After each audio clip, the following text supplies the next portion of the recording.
I'm going to show you now that you've turned all the cameras on. If you push the live bus 1, you see them here. Look at these 3 monitors. This is one way to look at the cameras. If it's like that, it's showing you what's going on with your DVD recorder. So if you want to see pretty much the first 3 cameras is what these things are showing you. Camera 1, which is the first one we turned on. Camera 2, camera 3. That's one way to see it. The other way is your preview bus. We'll take a moment to look at this. When you're running Tricaster, this could be a whole long video in itself, but I'll give you the basics. So if you need to come in here and run the cameras, you can get yourself around. You've turned your Tricaster on. You've turned on each one of the cameras. You're looking at these monitors. You push this little A/B switch if it wasn't showing your video. So you got camera 1, 2, and 3 down here. But you also need to see this is a preview bus and a live bus. What we're seeing here now is the preview bus. Notice I changed to camera 2 and camera 3. That switches on the preview bus. What's the preview bus? It allows you to set up a camera so you can get the position right before you go live. That's the lovely thing. That's part of what you could do with the Tricaster. So what do you do? How do you control the cameras? Let's just say we want to control camera 1. In order to control camera 1, first of all, you want to get an idea. You look at it there or look at it down there, whatever you're comfortable with. Usually we use the preview bus, and that says preview. That means camera 1 is showing in the left monitor. And then you have to push the 1 on this white. This is a camera control here. By pushing 1 down here, I have gained control over camera 1. In this case, both my live bus and my preview bus below are on camera 1, so they're both of those monitors up above here are showing. If I was actually already on cam 2 on live, somebody's on the pulpit or whatever, and I'm setting up cam 1, then only this one's going to respond as I'm setting up the new scene. There you go. And of course you're going to pan left by pushing this toggle joystick to the left. And if you want to zoom in, you want to just turn that top to the right. Like you're putting a lid on a jar and you're closing it. You're turning it to the right. That's how you zoom in, and you zoom out by turning it to the left. If you want to go down with the camera to lower it, you pull back on the joystick. That lowers the camera. And up, you push back on the stick. You can get very, very professional movements just by slowly cranking something. And by the way, if you're running camera, it's always a good idea to go real slow because people get nervous when you're zooming in too fast on stuff. Or if you're going like this, it's very dramatic on the TV screens in the sanctuary. So we try to go really slow if we're doing any live movements. But if you're in preview, you could go as fast as you want. It doesn't matter because nobody can see except for you what you're doing. That's to set up a camera. It's on preview. Now that I've set up camera 1, because I've got 1 push there, and I've got preview on 1 there. That's how I set up a camera. If I'm ready to go live, I could either push the live button, boom, that just went live. And if we had the TVs turned on, which we're going to show you next, then everybody would see this. The other way, let's put it back to where it was, which was camera 2 was focusing on the pulpit and I was setting up 1 on the musician area. The other way is to hit the auto button. That switches cameras, but kind of a nice little fast fade transition. We like to use the auto button a lot. Take button does the same thing, except it's fast. Just changes it. Auto gives it a little bit of a nice little fade. And the last way to change the camera, and this is really fun, it works especially good if you're doing just cameras. In other words, if you're not in that special mode where the PowerPoint words to the songs are going on and you're operating the cameras up here. We'll show you that next, but not just yet. Okay, but if you're just doing the live cameras, you've got the preview, which we've been showing you, like when we had 1 in preview and 1 there, and we were setting that up, and then you've got the live. So your camera 2 is already on something. You could fade that. If it didn't work going up, it'll certainly work coming back down. Isn't that nice? You can do all sorts of special effects. It's great to do during music videos. So that's basically the operation of what we're dealing with the Tricaster. There is a fourth camera, which we turned on last. It's on top of this booth. 1, 2, and 3 are the first 3 cameras, which are all in the sanctuary, and the fourth camera is, you think it would be number 4, but it's not. It's number 6. Another thing I need to show you is this only controls camera 1 and camera 2. It does not control cameras 3, which is on stage, and 4, which is up here back in the booth on top of the Tricaster media rack. It just controls cameras 1 and cameras 2. When you want to control camera 3, you want to pull this out a little bit more, and this black box back here is how you control camera 3. And the way you do that is you push, see there's like 3 rows of buttons. Go all the way to the upper left hand to the first one and push that one. That engages this control for camera 3. Let's put camera 3 up on our preview monitor, and it works very much the same way. Up and down, left and right, and you turn it like a jar that you're closing or that you're opening to zoom in and zoom out. So many people get frustrated because they can't control camera 3 because they forget they had to push the number 1 on the top row button to make that work.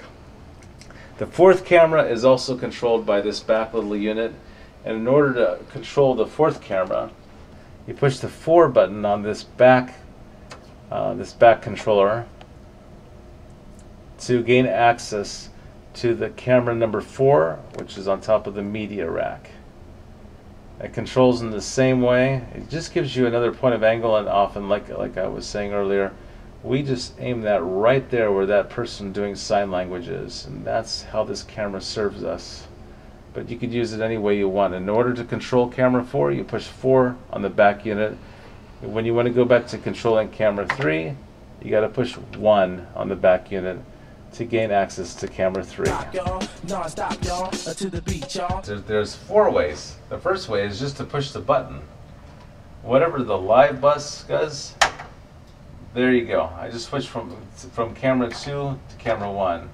So there's camera 1, camera 2, camera 3, and camera 4 is way over here on number 6.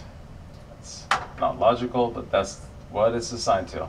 So camera 1, 2, 3. Now you can instantly go to it just by pushing the live bus button that corresponds to the camera. Alternatively, let's put that on camera 2 and the preview bus on camera 1. If the preview bus is on a different camera than the live bus, you can swap those 2 out by pushing auto. And you see what happens up here on the monitor. Suddenly, the preview bus, which was camera 1, becomes the live bus. I'm going to do that again so you can look down here at the... Every time you push the button, these 2 swap. And you see it up on the screens everywhere. The cameras change from being in preview mode to live. The take does the same thing, except the auto gives you a nice little fade, which is smoother. But the take, if you're in a hurry, you want to catch that shot, bam, that's fast. Most of us use auto.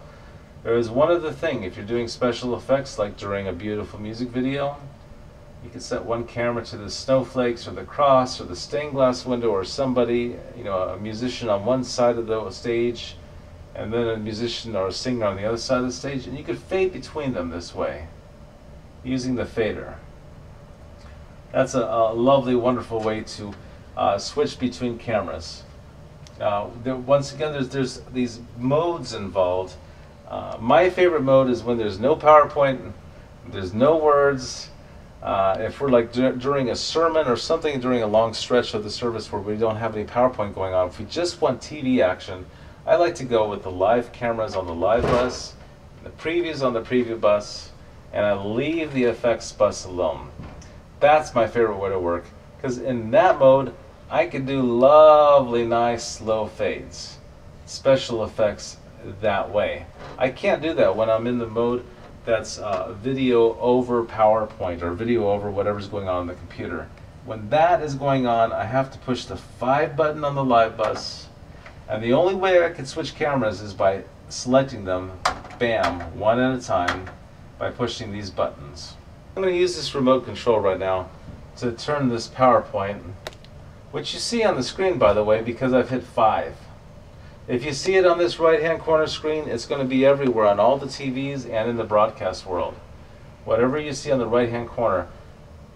Now we have the PowerPoint showing, and that's because either 4 or 5 is selected. If 4 is selected, you get pure PowerPoint, and that's all you can do is see the PowerPoint. If you're only showing a PowerPoint slideshow, that's what you want to use because it's slightly higher quality and more full of an image when it's pure PowerPoint. But when you're using PowerPoint with words and video, live video over it, which is what we often do, then you have to push 5. You still see the PowerPoint. The difference is when you push page down, there. That's showing right now, this is showing the PowerPoint with a solid blue background that corresponds to what the Tricaster understands as transparency. This is why we're able to see the PowerPoint moving with the changing of the words. You know, I'm doing that right here with this remote control. The words to the songs are changing, and a talented Tricaster operator often will do both, run PowerPoint and the Tricaster. I shouldn't say talented, you know, it's preference. Some people enjoy doing both, some people don't, and they're also wonderful Tricaster operators, but you can do both from back here. I'm going to go ahead and put, now we're on 5. This is the mode where the PowerPoint can be seen and the video. These still can be used to set up camera. The preview buses, they will still change what's up here. If I push 3 here, then I've got to control the third camera from up above. If I push 2, then I'm going to push the 2 on the white Sony camera controller.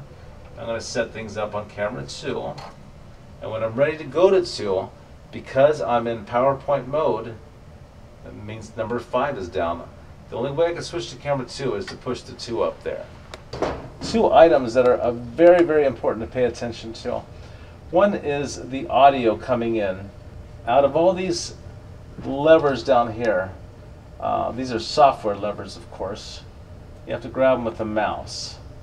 Sometimes people pull those down, so make sure you take a good look at the right-hand corner, and if you see those down, grab those and put them back up. Okay, you have to kind of grab it and drag it, and so they're both back up at that white line. That's right where you want them, right at that white line. And also, if you see those red things are not your friends. They're bad. Those are mute buttons. Make sure they're not on. Okay, and also, if something is going on, people are warming up, they're tuning their instruments, somebody's talking into a microphone, this level has got to be jumping. You got to see stuff going on here, green lights going up and down. If you don't see anything happening there, your DVD recording is getting no audio. And if you're broadcasting live, the people out in the internet world are not hearing a thing. So these have to be up, no mute buttons depressed, and you got to see action going on here. I'll show you one other thing that you need to pay attention to as the Tricaster operator. If there's going to be a live broadcast, you got to push that stream live output on the lower left-hand corner so that it's glowing red.